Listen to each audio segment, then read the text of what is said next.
tungkol naman po mga kapatid sa araw ni Noe na yung ginagawa ng mga tao noon ay nangyayari din ngayon.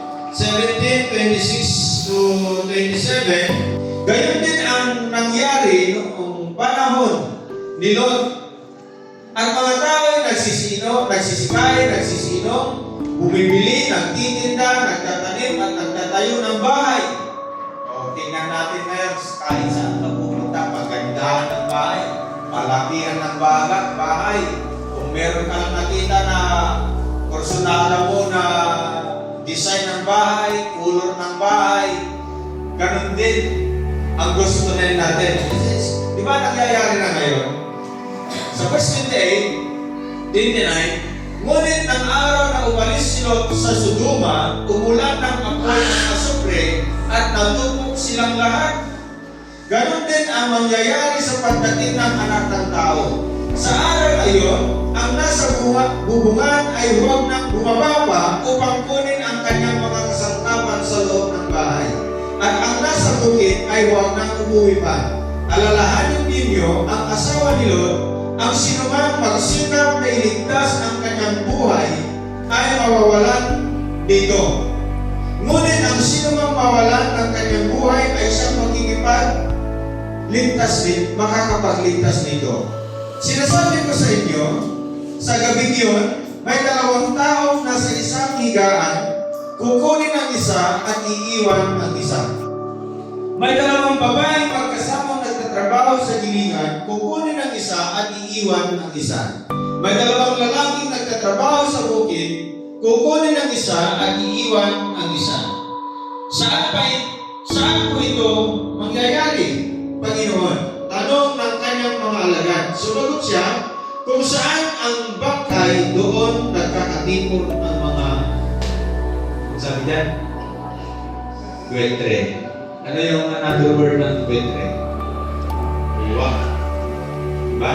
So pagpalain ng Diyos ang kanyang mga salita sa umagang ito, mga kapatid. Elements that mark the last days. Yung mga elemento o yung mga may 4 tayong mark dito, mga kapatid, na ito ay isang sinyales na nasa huling araw na tayo. The number 1 is an acceleration of sinfulness. Na ang tao, mga kapatid, mas minamahal nila, mas nasisiyahan sila sa mga bagay na kung saan sila nagkakasala. Nasisiyahan ang tao sa paggawa ng kasalanan. At ito yung salita ng Diyos na ating mapapakinggan na an acceleration of sinfulness, na ang mga tao ay mas minamahal na nila yung paggawa ng kasalanan. Di ba yung acceleration? Pag pinipitik mo lalo yung axle ng sasakyan, yan ay pabilis ng pabilis ang pagtakbo. Ganon din ang nangyayari sa kapanahunan natin ngayon. Ang tao ay pitik ng mga kasalanan. Pabilis din ng pagbilis ng paggawa ng kasalanan. So ang gusto ng Diyos ay magkaroon tayo ng spiritual separation, na layuan natin ang anumang marumi sa buhay na ito. Amen. Dahil kung tayo ay lalapit, tayo ay hahawak sa marumi na yun, tayo ay maging marumi din. Ang gusto ng Diyos ay magkaroon tayo ng moral standards. Amen. Na sa panahon ngayon, halos wala nang magkikita mo, pagdadaan ka sa kalsada, ikaw na matanda, ikaw pa yung lilihis sa mga mas bata sa'yo. Noon, pag meron kang makita na matanda dyan na makakasalubong mo, ikaw na bata, ikaw yung lilihis. Pero ngayon, yung mga tatay at nanay na yung lilihis, makikita na natin yung pinagkaiba. Kailangan natin ng spiritual discernment Kailangan din natin na makita ang mga nangyayari sa ating kapaligiran ngayon. Amen? Kung minsan, ipinagpapawalang bahala natin yung mga babala. Kung sabi ng iyong kapatid sa iyo, kapatid, punta ka naman sa linggo. Kapatid, bigyan mo naman ng Panginoon ng oras sa buhay mo. Kapatid, ipagpatuloy mo ang iyong paglilingkod sa ating Panginoon. Kung yan ang sinabi ng iyong kapatid sa iyo, ibig sabihin, may babala. Amen? Yes. May warning. Bakit kaya nasabi ng kapatid ko yun sa akin? Bakit ako ba ay lumalayo na sa aking Panginoon? Bakit ako ba ay kailangan ko ng ibalik yung dating pagmamahal sa aking Diyos? Kailangan eh. Bakit? Kasi yun ang sinabi. Hindi mismo ang Diyos ang pupunta sa iyo na magsasabi na, anak ko, babalik ka sa akin. Anak ko, absorbi ka kanya. Anak ko, mamati ka kanya. Idakon mo, ibiyan mo kanya. Hindi, kundi ang magsasabi sa iyo ay ang iyong kapatid sa pananampalataya. Amen. Kaya kung sinabi na nila yon sa atin, ibig sabihin, pinapaalalahanan na tayo ng ating Panginoon. Gaya ni Noe, na nagbababawi kayo. Gagawa tayo ng barko dahil sisirain ng Diyos ang ating mundo sa baha ng baha. Nung sinabi ni Noe ito sa mga tao, tinatawanan pa nila. Diyan ko na rin Ilocano, ako Noe, at bagtit ka siya. Kitaan nga naglalawa, yarangat, tinaga, mawangat na yarangat. Biyak. Tulad dun sa, Biyak. biyak. Hindi mo ba nakikita Noe na nagdadaktulan na yung biyak ng daga? Tama ba?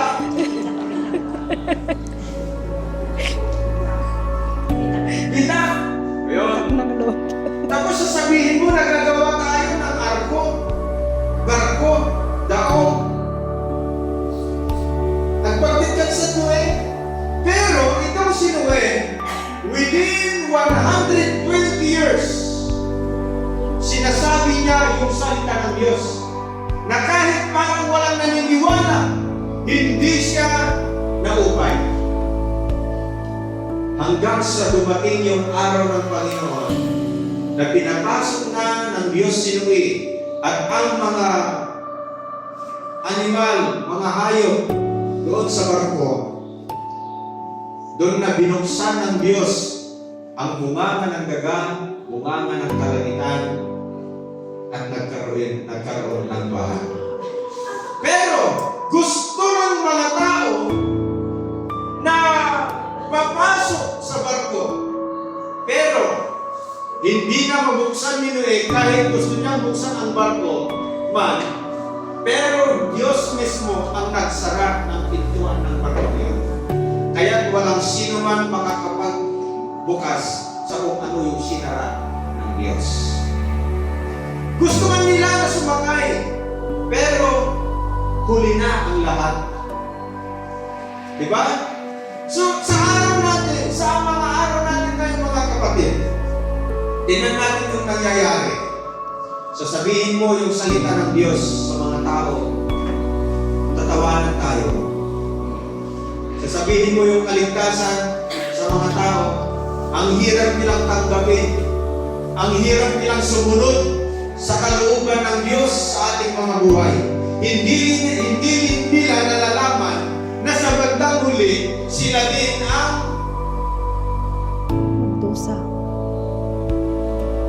isulang na lang daglaang nagserbi natin ni Apo Diyos. Diba? Nagserbi natin ni Apo Diyos. Nagserbi natin ni Apo Diyos. Kalpasan na, may salakan tayo. Haan tayo malakaman iti pungtot iti Diyos. Yan, kadagijay saan ka mangikarkano,